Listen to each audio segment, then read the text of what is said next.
Hello guys, welcome to my channel. So in this video, I am going to discuss about the other two scopes. So that is the request scope as well as the session scope. So first we will learn about the request scope. So request scope means here the bean will be created per HTTP request. Okay, for every HTTP request, a bean will be created, and it is lazily initialized. So let's go to the IntelliJ IDE and see. So everything is remains the same. I just made the scope as a request scope, and after that in the user controller also I made the scope as a request scope, and in the employee I made the scope. I left the scope as prototype only, and in the user I make the scope as request scope. Okay. So what I'll do means I'll go here and I'll start the application.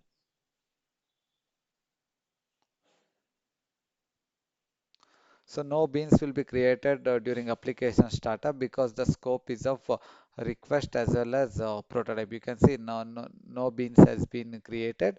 So what I'll do means since for every request the bean has been created, I'll go to the postman and I'll hit this endpoint. Okay. Yeah, you got the output, and you can see with this output, first it will go to the employee controller, and let's go to the employee controller. Then after that employee controller is initialized, and it see that user is injected over here, and it will create the user object that is what is there in the user, like user initialized, that is there in the constructor, and user hash code it will print. Then it's a employee as the dependency, and it will print the employee initialized, and employee will be printed over here. And after that it will come to the this one post construct of this employee controller method. Here we are printing employee controller hash code, and 605 is user hash code, and 547 is the employee hash code, and then your API is getting called. Okay. So after that what I will do means for every request it will create the new object, right? So I'll send the request again. You can see I am sending the request again. Yeah, the request has been sent. You can see I'll maximize this window. Employee control initialized, user initialized, but you can see the user hash code. In the first case, the user hash code is 605. In the second case, the user hash code is 835. And also the employee hash code, you can see in the first one it is 547, and here it is 448. That means for every request, a new bean has been created. So that is the like request scope. That is how the request scope works. Okay, I'll give you one scenario. So what happens here is currently the employee is in scope prototype. Okay, so I'll remove the scope as a prototype. By default, it is singleton scope. Now I will try to start the application. Okay, let's see. I'm going to demonstrate something. Now we are going to get some error, some exception. Yeah, I mentioned right. We are going to you can see unsatisfied dependency exception we got.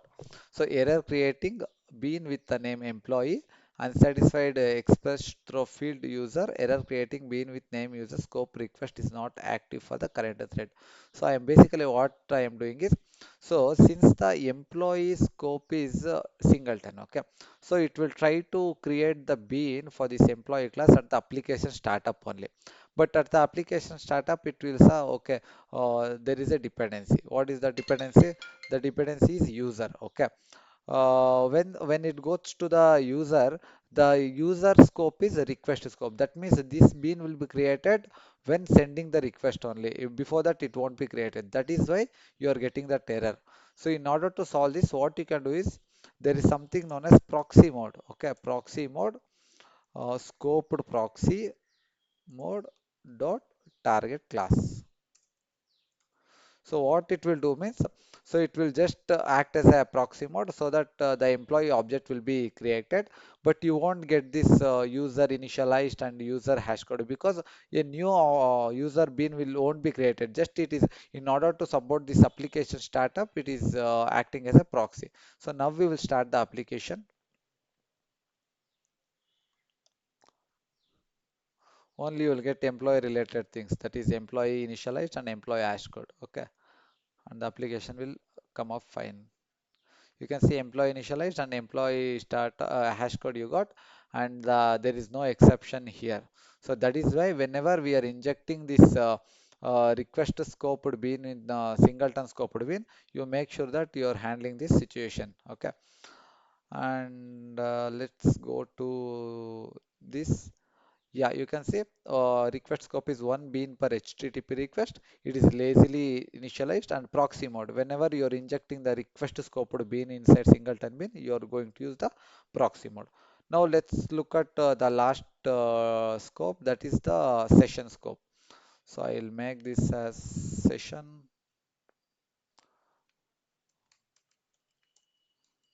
I'll make this a session. So that means in the session scope, a new object will be created for each HTTP session. It is also lazily initialized. And when a user access any API, the session will be created. Okay. So it remains active till the session is expired.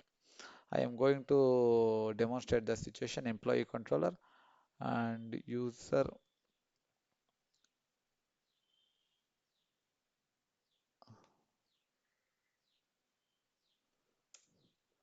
also I'll make it as a session,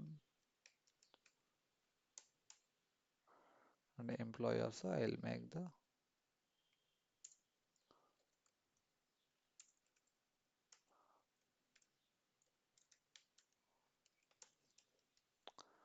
okay.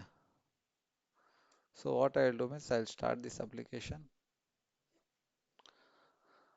Now the employee controller is in session scope. That means for each session a new bean will be created.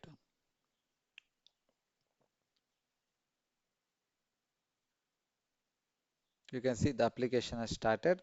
So what I'll do means to create a session, I'll go to browser and I'll hit the endpoint users. Okay, that is the endpoint we have.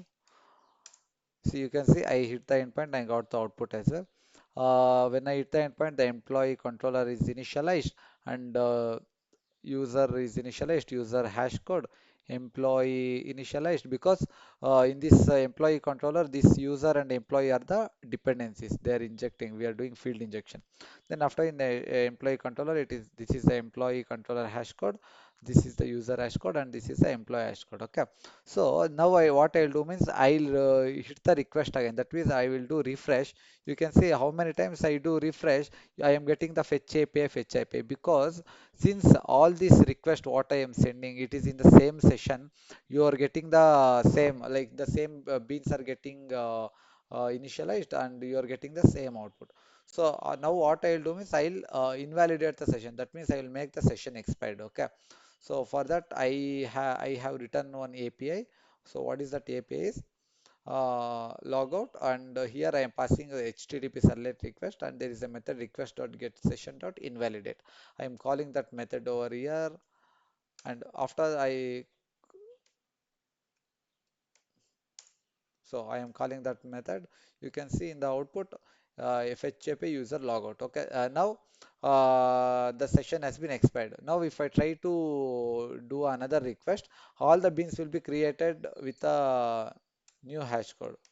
So for example, see, the user has been logged out, and then you can see here the user has been initialized and user hash code. In the older session, the user hash code was 776. Okay, here the user hash code was 994, and employee hash code was here 783, here 117. And if you hit multiple requests, the user beans remain the same, because the bean will be created for each session. Okay, not for each request. That is request scope. This is session scope. Okay. So I think you have understood the Spring Bean scopes, like what is the difference between the request scope, session scope, and in the earlier videos we have learnt about the singleton and the prototype scope. So if you have anything, any doubts, please write it in the comment section. And here only the singleton scope will be eagerly instantiated. All the other scope will be lazily instantiated. So I think that's all for this video, and thank you so much.